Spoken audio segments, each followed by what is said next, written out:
Hello, I'm Eric Snodgrass, and thank you for watching this weekly AgWeather update brought to you by the Farm Credit Associations of North Carolina. I want to give you a map that gives you the month-to-date total precipitation ranks by climate district, and we see the similar story to what we painted last week, and that it's northeastern North Carolina that still lags in precipitation. The heavy rains last week, I'll show you those in a few moments, came right through the center part of the state, and generally speaking, this is about the only dry spot on the East Coast. All right. Where's the other dry areas? Well, in the southern plains, and that's going to change in a big way here in a little while, and also parts of the Midwest. So we're going to keep a close eye on those two areas as well. But over this next week, I expect these numbers here to continue to grow larger, which means getting drier here in the near term, because we're going to be protected by some pretty high atmospheric pressure. Now, just to get a quick review of what the rainfall did look like over the last 7 days. This, again, was through 12 a.m. this morning. You can see that there were places in North Carolina, right down here on the border of North and South Carolina, that were picking up anywhere between 3 and some locations well in excess of 6 inches of rainfall. Extremely wet weather last week that we dealt with. Well, things are changing in a big way for this week, so we're going to flip the switch over to much drier conditions, and a lot of it has to do with this. Now, this broad view of our surface wind pattern, we're going to look at a lot of things here, but high pressure is in control. And we're going to see multiple chances for redeveloping that high pressure throughout the next several days, keeping not only parts of the mid-Atlantic, but much of the southeast quite dry as well. Now, over the weekend, we saw the naming of tropical storm. Well, technically, it was a subtropical storm, Teresa, which means we only have 2 names left on the name list. And we're going to be watching for those systems to come out of this area. Those last 2 names being Victor and Wanda. But the big story now is what's going on with Hurricane Sam, which of course rapidly intensified over the weekend. Well, the latest updates here, let's just take a look at the 5-day outlook. I'll start with the systems that are not currently named. 80% chance on this tropical wave and 80% chance on this one. It is, we're coming out of September and October. This is firmly into the second half of hurricane season, so we expect this.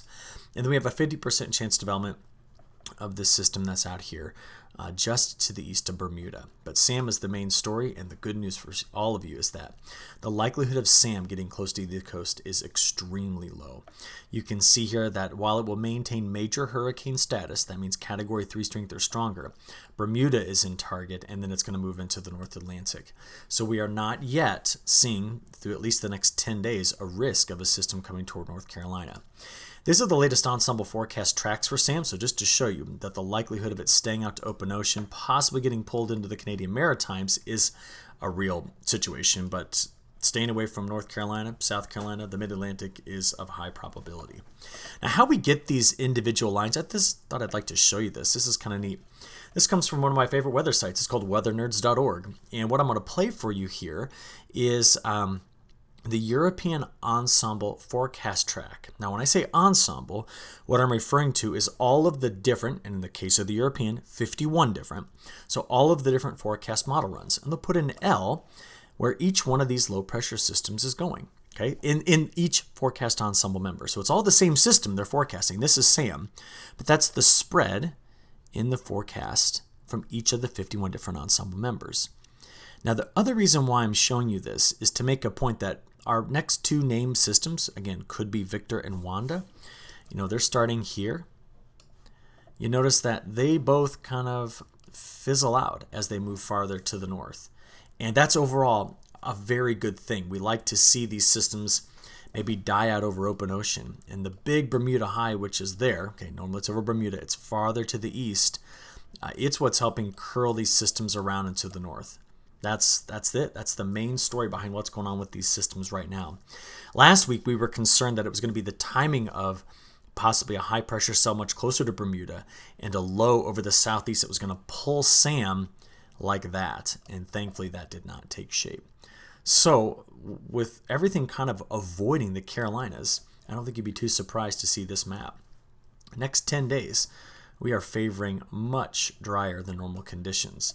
All the action's down here. It's coming out of the southern plains into the central plains and eventually into the eastern corn belt. But other than that, this is it. We're looking at a very dry forecast. Now, the reason why that's the case is seen in the upper level flow of the atmosphere. As I work our way through Tuesday into Wednesday, look at this high amplitude ridge that develops here by Wednesday afternoon and the downstream deeper trough. Now, if that's the case, the flow is coming around us just like this. And that is a situation where we tend to build. I know my drawings get a little messy here. We get a lot of high pressure developing there. It's just the wrong side of the trough, the fun. The fun side of the trough is always downstream on this side. And when I say fun, I mean inclement weather. So what we have here is a ridge that develops and just doesn't want to go away. This is by Friday, getting into the weekend, next Monday. And it's not until we get into next week where we end up almost developing a high over low setup. But still, that gives us very weak precipitation signals. What you end up seeing a whole lot of are troughs in the Gulf of Alaska off the west coast. And not a whole lot of that happening over us. So if we put that all together, this is what the European model shows. There's our high pressure center firmly in place today on Monday. As we play this through, there is a low that's going up here through Quebec, and it might drop a front that brings in some scattered showers for Virginia and West Virginia. That's tomorrow night on Tuesday night. But that's about it. I mean, out here toward Thursday, getting into Friday, I mean, look at the high pressure right here, just sitting. Big protective high pressure cell sitting over the top of us by Saturday, Sunday, into Monday and Tuesday. I mean, it may not be until midweek next week that we finally break something down and push it through our area.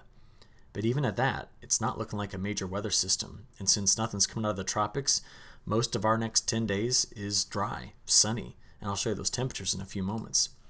Beyond that, this is out there, Friday the 8th. Let's just keep going out. You see all the way up to October 10th, what do we have? We have a pattern that's doing more of this.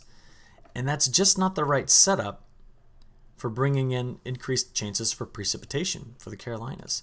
So you look out there into week 2, and the models continue to show us over on the drier side of things. But the models really do not have a strong signal for week 2. And this gets us out there to mid-October, October the 11th. I will make one comment here about model differences.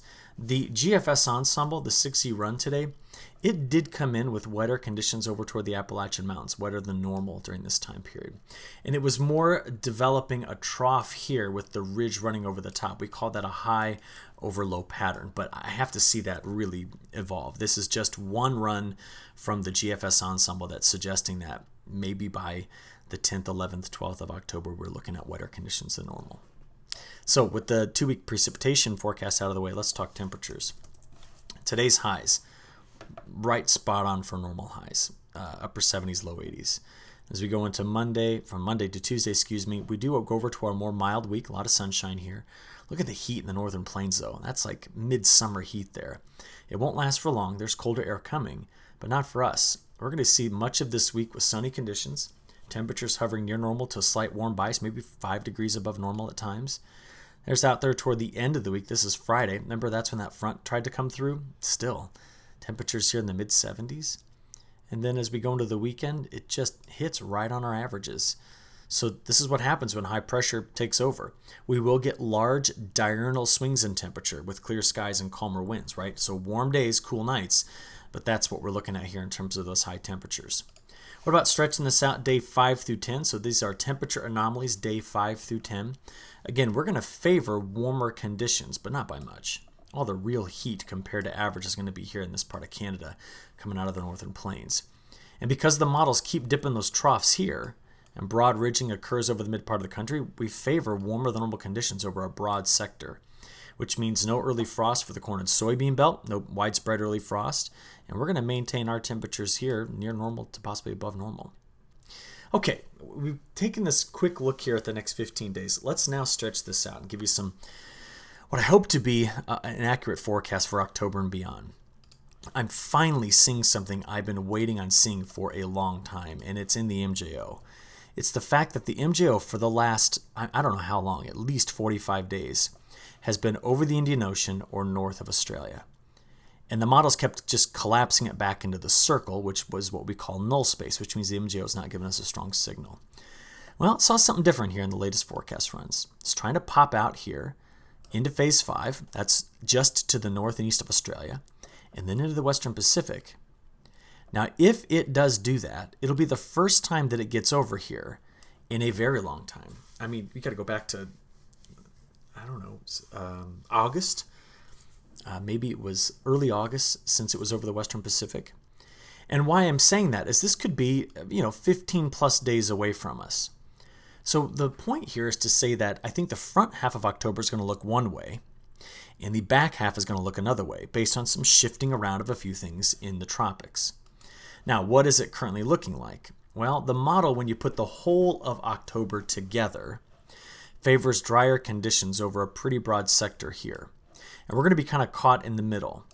Now, what you're seeing in terms of weather conditions where I just put the X is largely due to the model bringing a lot of moisture in off the Atlantic. But that is yet to be seen taking place.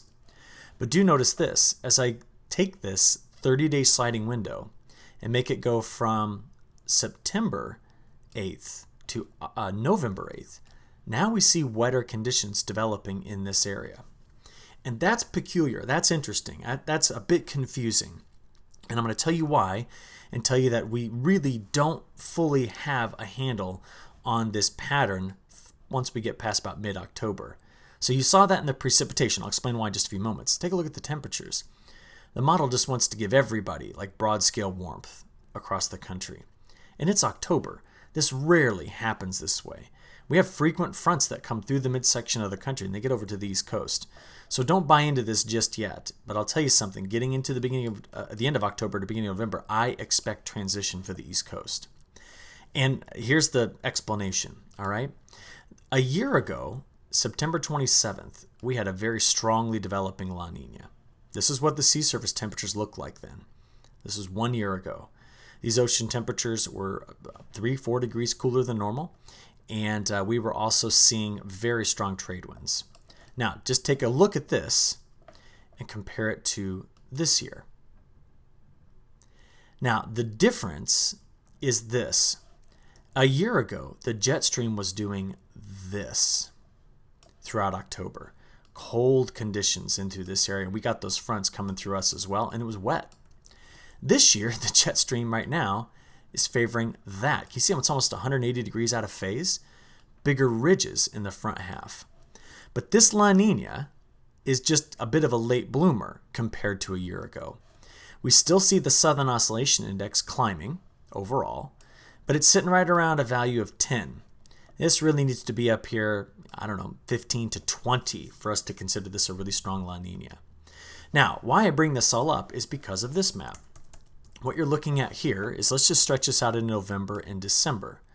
You see, when we think about this, the correlation with precipitation in the fall time period, November, December, is positive with El Nino and La Nina. That means if there's an El Nino, we tend to be wetter.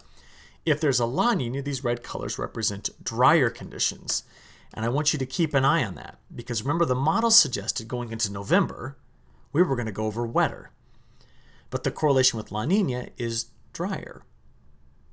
What about the temperature side of this? Well, let's just come back to the side here and flip this over and look at temperatures, November and December. Create the plot. There we go. Now, what we typically get here is if there's a La Nina, we tend to get cooler conditions developing in this wedge. See it? I know you're seeing warm colors, but this is the correlation with ocean temperatures. So warm oceans give us warmer weather here. Cooler oceans give us cooler. I think that the end of October is going to be much different from the beginning and middle of October. And I think La Nina and its development is going to have a major piece to play in that. I think that's where I'll wrap this one up. I'll watch it carefully. Enjoy a nice drier week with a lot of sunshine. And we'll talk to you again next Monday. Thank you.